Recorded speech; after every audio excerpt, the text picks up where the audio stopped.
In a peaceful village of Udu, surrounded by green hills and blue rivers, there lived a special stone that held great powers.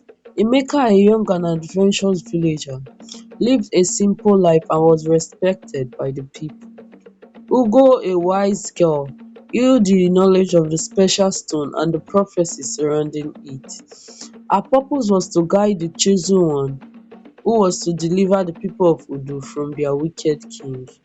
One day, a prophecy spread through the village about the downfall of the wicked king named Argus. It was said that only the chosen one could use the special stone to defeat him. Emeka felt the weight of protecting his village, and it became too much for him. He wasn't even sure he was the chosen one. A secret test was to be taken willingly by any man who is brave enough to fight with the special stone. During the night of the test, only 7 men appeared before the full moon. Ugo knew the responsibility of the special stone was not for all men, so she wasted no time. The men were blindfolded with their hands stretched out. The stone was given to each man and was collected without obstruction. It got to Emeka's turn. That was it. The special stone remained stuck in his hand. All effort by Ugo to take back the stone failed. Emeka was the chosen one. Emeka, not feeling sure of how he would defeat King Angus, went home with the stone. That night was one of the longest nights for him. He could not sleep, and just when he managed to fall asleep, he awakened by a terrible dream. He could not bring himself to see his abilities. He resolved to run away, hoping to avoid the destiny awaiting him. Unknown to Emeka, Ugo followed him, realizing his fate was entangled with the stone and the prophecy. She revealed herself to Emeka, urging him to embrace his rule and not run from his destiny. Ugo invoked the ancient tales of heroes and their sacrifices, convincing Emeka that he had the strength within him to face any challenge. But Emeka could not bear to spend another day in the village of Udu.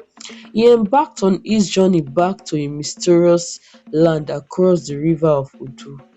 However, on his way, he faced a great storm and his boat capsized, throwing him into the water. To Emeka's surprise, a massive silverfish appeared and swallowed him whole. He found himself trapped inside the fish's belly, surrounded by darkness. Fear and panic overtook him as he pleaded with the fish to let him go, promising to help his village if he could be given another chance. Meanwhile, Ugo sought the help of Malik, a former loyal servant of King Argus, who had witnessed his tyranny.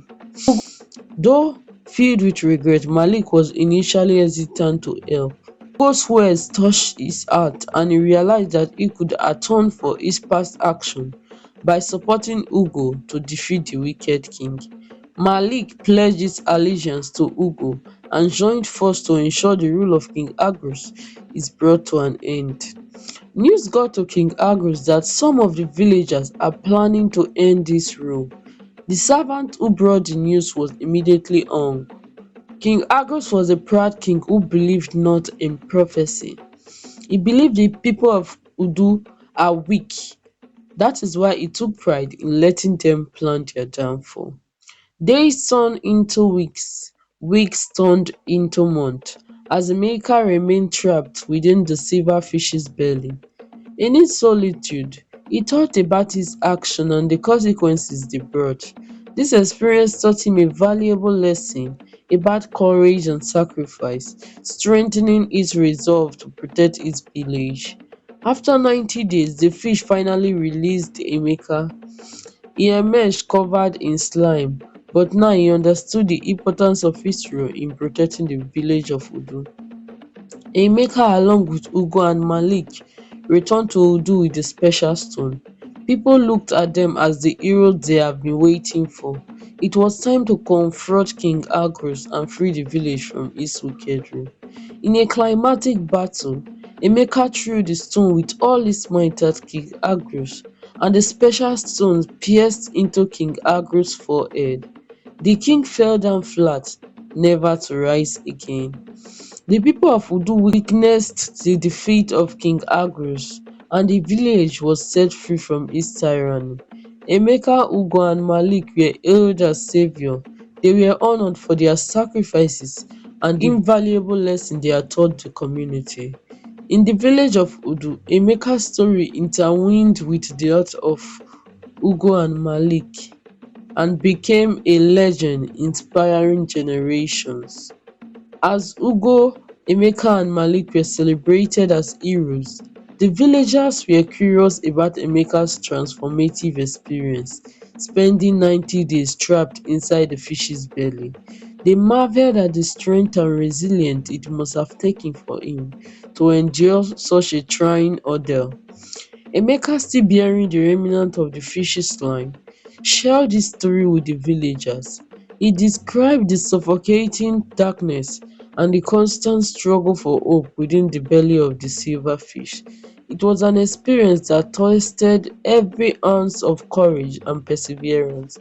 The villagers, inspired by Emeka's story, reflected on their own struggles and setbacks. They realized that just as Emeka had fought his way out of the fish's belly, they too had the strength to overcome their own inner demon and face their own trials and come out alive. Thank you so much for watching to this point. Please do not forget to like, leave your favorite emoji below in the comment section, and subscribe to our channel so you do not miss any of